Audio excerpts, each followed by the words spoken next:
बिजनौर हलचल। निरीक्षण के लिए जिला अस्पताल पहुंची राज्य महिला आयोग की अध्यक्ष।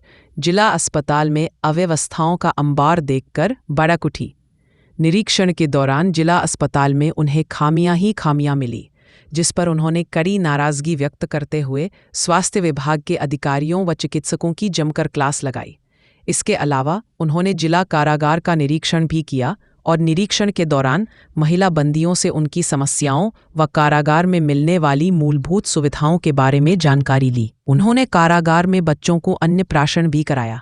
आपको बता दें, राज्य महिला आयोग अध्यक्ष डॉक्टर बबीता चौहान बुधवार को बिजनौर पहुंची। सबसे पहले उन्होंने जिला कारागार का निरीक्षण किया। इस दौरान उन्होंने कारागार की व्यवस्थाओं का जायजा लिया। उन्होंने महिला बंदियों से जेल में मिलने वाली मूलभूत सुविधाओं के बारे में जानकारी हासिल की। इसके साथ ही राज्य महिला आयोग की अध्यक्ष डॉक्टर बबीता चौहान ने बच्चों को अन्नप्राशन भी कराया।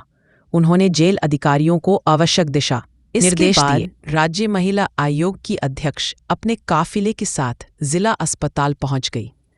उन्होंने वहां का निरीक्षण किया तो उन्हें वहां पर खामियां ही खामियां मिली, जिस पर उन्होंने कड़ी नाराजगी व्यक्त करते हुए स्वास्थ्य विभाग के अधिकारी और चिकित्सकों की जमकर क्लास लगाई।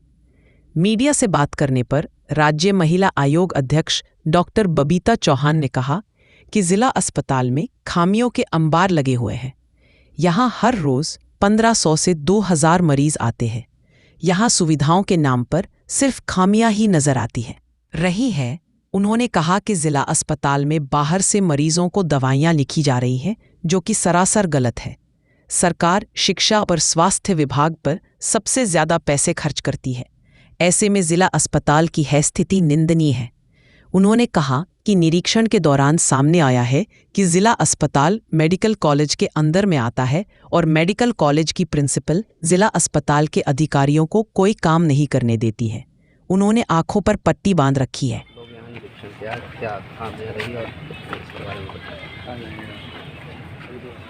निरीक्षण किया है। अगर खामियां गिनाऊंगी तो बहुत खामियां हैं, पर ये पूछो कि अच्छाई क्या रही तो मैं बताने में शायद मुझे अच्छा लगे। यहाँ मेडिकल कॉलेज बन रहा है और या तो ये मेडिकल कॉलेज की वजह से ये हॉस्पिटल अवॉइड हो रहा है या जो भी हो रहा है। बाकी अगर खामियों का नाम लिया जाए तो ये खामियाँ ही खामियाँ। और जिसमें सबसे बड़ी खामियाँ ये है कि खामी है स्टाफ नहीं है। अल्ट्रासाउंड की बात करूँ तो अच्छा खासा वहाँ केबिन बना हुआ है, मशीनें हैं, सब कुछ है, बट डॉक्टर नहीं है। अगर पर्चे देख के मरीजों का इलाज की बात करूँ तो जैसे मैंने देखा कि बाहर से सारी दवाइयाँ लिखी जा रही हैं। इवन कितनी छोटी छोटी दवाइयाँ कि पेट दर्द और बुखार की दवाइयाँ बाहर लिखी जा रही हैं। थोड़ा मैं कहना चाहूँगी कि वो वजह कह रही हूँ, मैं पर्सनली किसी को नहीं कह रही हूँ, पर अगर खामियों के नाम पे कहा जाए तो अस्पताल के नाम पे कुछ भी नहीं। समझ लो, मतलब इतना मन कुंठित इसलिए है।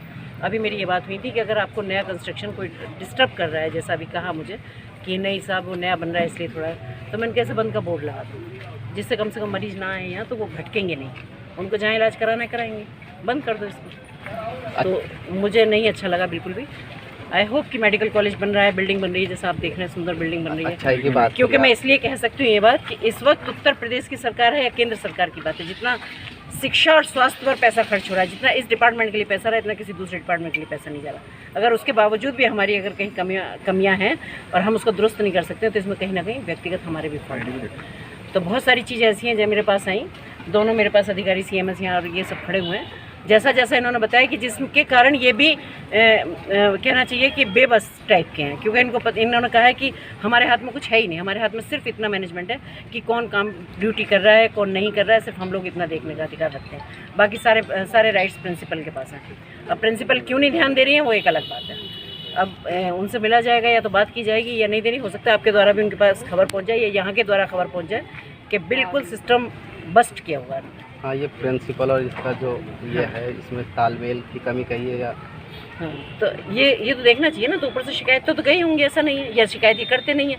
इसमें कहीं ना कहीं कुछ अंदर के इनकी ऐसी कुछ नाकामियाँ हैं जिनको ये नहीं करना चाहते, वरना मुझे नहीं लगता इतना। अच्छी खासी यहाँ 350-400 OPD रोज़ होती है यहाँ, तो इसका मतलब मरीज़ तो आ ही रहे हैं ना, पेशेंट तो आते ही हैं यहाँ। उसके बावजूद अगर उनको सुविधा नहीं है तो मैम 1500 करीब होता है दोनों का मिला के। 1500 से 2000 15 से 2000 OPD दोनों अस्पतालों में होती हैं। और अगर सुविधाओं के नाम पर दिया जाए तो बिल्कुल बस एकदम व्यवस्था है। डायलिसिस का भी किसी चीज़ का डायलिसिस है ही नहीं है। जनरेटर में तेल ना होने की वजह से मौत हो गई थी। हाँ, तो वो बंद कर दिया आप, लेकिन उसके बाद सुधारने की कोशिश नहीं की, उसको बंद ही कर दिया। मतलब सिस्टम ही खत्म कर दो अगर जहाँ कोई गड़बड़ी है। मैम ये सुनने में आया है कि जो प्रिंसिपल हैं या कोई इस तरह की चीज़ें होती हैं तो वो इन पर पल्ला झाड़ दिया जाता है, एक दूसरे के ऊपर एक दूसरे पे पल्ला झाड़ एक दूसरे पे क्या ज़्यादा उनका कुछ घटना हो रही है तो उन पर इन पर देखो पल्ला अगर मुझे झाड़े, बाकी जरूरत सारी पड़ी तो मैं प्रिंसिपल को भी बुलाऊंगी और इन दोनों को भी बुलाऊंगी, तो तब आमने सामने बैठ के शायद बहुत सारी चीज़ें क्लियर हो जाए। पर अभी तो मेरे सामने यही आया है कि प्रिंसिपल महोदया हमारी नहीं करने देती हैं कुछ भी, क्योंकि सारा होल्ड उन्हीं के पास है और वो यहाँ बैठती नहीं है, वो तो दूसरी जगह कहीं बैठती हैं, तो इसलिए शायद उन्होंने आंखों पर पट्टी बांधी हुई है और वो कोई ध्यान नहीं दिया।